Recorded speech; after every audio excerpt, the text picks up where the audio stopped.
Welcome to Bernie Middle School South.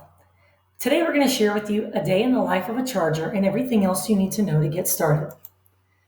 First of all, our motto is take charge, be the change. We believe very strongly in doing whatever we can and showing good character to make the world a better place for us all to be. Let's meet our administration and counseling staff. First, our principal is Dr. Angela Watson. Our assistant principals are Mr. Jared Wingfield, and he deals with the last name alpha of A through K. Then we have Miss Summer Galt, and her alpha is L through Z. Next, let's meet our counselors. Miss Jill Harney, her last name letters are A through GE. Miss Melissa Rangel, her last name alpha is GI through PA. And Miss Emily Wilson, whose alpha is letters PE through Z. When you arrive to BMSS, where do you go? The gates in our campus open at 7:55 a.m. Students who arrive prior to this time will wait in the front of the school. Everyone else, when you get to campus, 6th graders, you're going to proceed to the cafeteria. 7th graders, you'll go to the competition of the spectator gym. And 8th grade, you'll get to hang out in the courtyard unless there's inclement weather. Breakfast is served in the cafeteria beginning every morning at 7:55 a.m. Tutoring will also be available before school from 7:55 a.m. to 8:25. The tutoring schedules will be shared soon by your teachers. Let's talk about passing periods and tardies. Our first bell to enter the building rings at 8:25 a.m. From 8:25 to 8:35, we have a 10-minute transition time to our first or fifth periods. This is your time to drop off instruments, drop off clothes in the locker room, to visit your lockers, and those kinds of things. Any late arrival to school or any class after the bell rings is considered a tardy. Please note that there is a 5-minute passing period between each class. Chargers who arrive to a class 20 minutes or more late without an excuse passed will be counted absent or truant from that class. Truancy could result in disciplinary consequences. You can see your student planner for potential consequences for tardies. Let's talk cell phones. For safety purposes, the district permits students to possess personal mobile telephones. However, all devices must remain off during the instructional day and kept in either your locker or your backpack. This is to reduce classroom distractions and disruptions to your learning. No cell phone use or pictures, videos may be taken in the restrooms or dressing rooms. There is no videoing or recording of others to include your teacher without their permission. Please utilize your technology appropriately, both in and out of school. If we don't use it appropriately, it could get us into a heap of trouble. So please note, any violations to the cell phone policy rules can result in your device being confiscated. Disciplinary actions can result as well. So please be cautious, put that phone off, and put it in the backpack. Now let's talk attendance. Attendance is taken very seriously by the state, Bernie ISD, and Bernie Middle School South. Middle school attendance is taking every single class period on both A and B day.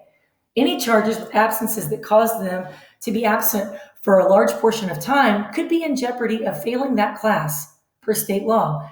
If you are in attendance issues and you aren't making it to class, you could be required to attend Saturday school or attendance recovery so that you aren't in risk of failing in that course. And please note that 2 or more academic class failures in a year could result in an automatic retention. So we don't want that. Let's just be at school on time. Where does our time go during the day? On the screen, you can see our class schedule. Our first and fifth period is from 8:35 to 10:05.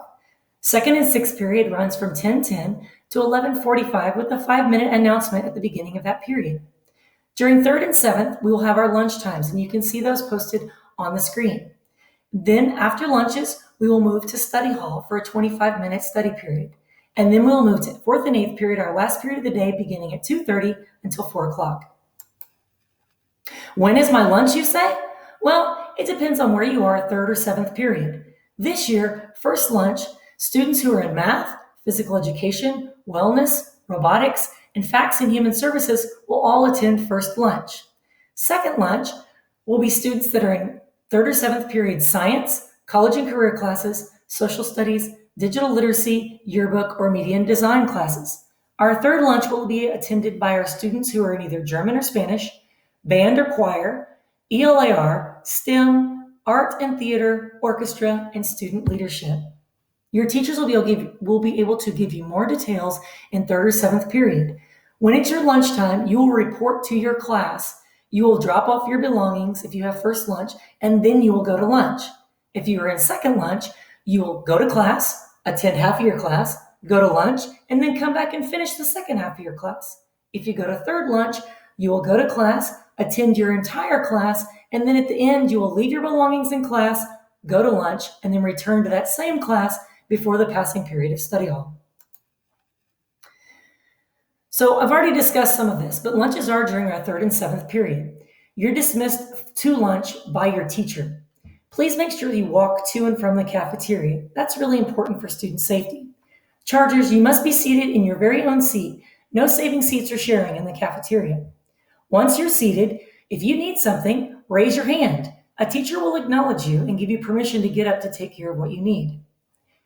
On the first dismissal whistle, chargers will clean their area and throw away all of their trash and then return to be seated.